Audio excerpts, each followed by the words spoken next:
कोई जीव दया दान पूजा भक्ति के स्वभाव वाला परिणाम वाला है तो अंदर में उसको कहीं ना कहीं अपन धर्मात्मा मानते हैं।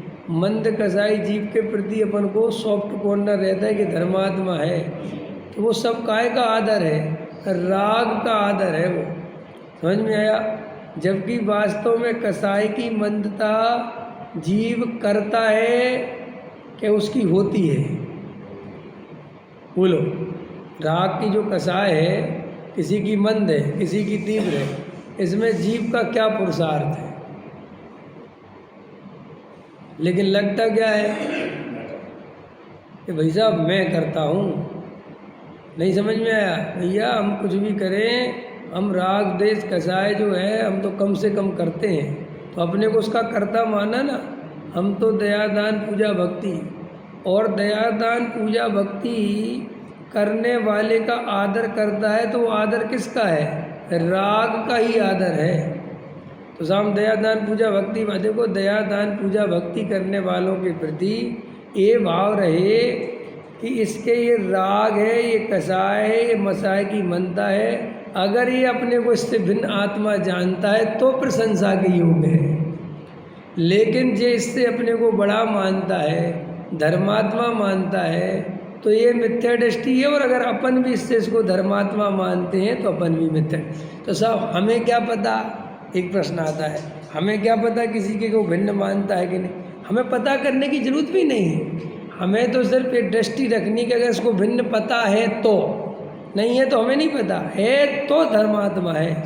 लेकिन ये पूजा पाठ भक्ति करने से धर्मात्मा नहीं होता। आया समझ में कि नहीं समझ? क्योंकि हम किसी का अभिप्राय तो नहीं पहचान सकते।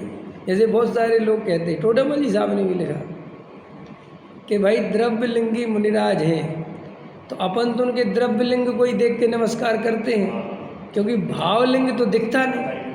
लेकिन उसमें जवाब दिया टोडरमल जी ने, सम्यक दृष्टि नमस्कार तो करता है द्रव्यलिंग के, लेकिन द्रव्यलिंग को नमस्कार नहीं करता। करता तो वो भावलिंग को ही नमस्कार है।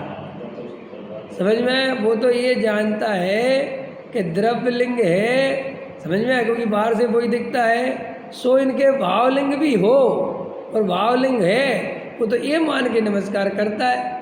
अब उनके भावलिंग नहीं हो और हो, लेकिन उसका नमस्कार काय के लिए है? भावलिंग के लिए है, क्योंकि उसके पास हाँ। और अगर द्रव्यलिंग में ही कमी है, नहीं समझ में आया। अब जैसे मान के चलो, कोई जीव सप्त व्यसनों में लगा हुआ है, पापों में लगा हुआ है, घृत मिथ्या दृष्टि है, देव शास्त्र गुरु का ठिकाना नहीं है, स्वाध्याय आदि तो जानता भी नहीं, तो उस जीव के तो सम्यक दर्शन पे शंका करना कि है कि नहीं?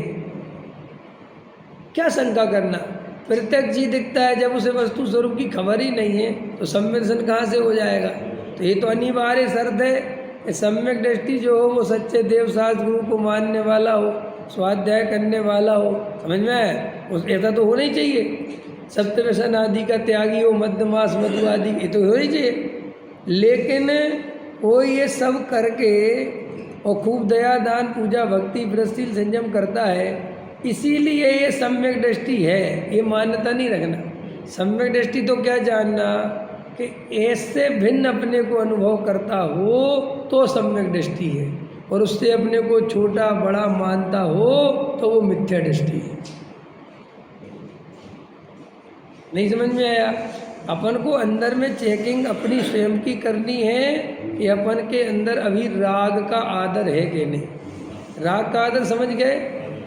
देखो, किसी के पास पैसा है तो अपन आदर करते हैं उसका, तो काय का आदर है वो?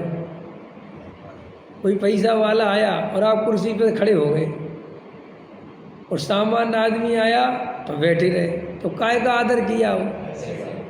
ऐसे का आदर किया कि नहीं किया है?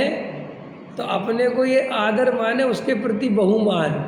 तो अपन को ऐसे ही कोई दया दान पूजा भक्ति ज़्यादा करता है, कोई व्रतशील संयम करता है, तो उसके प्रति आदर, तो वो कहते आदर काय का है?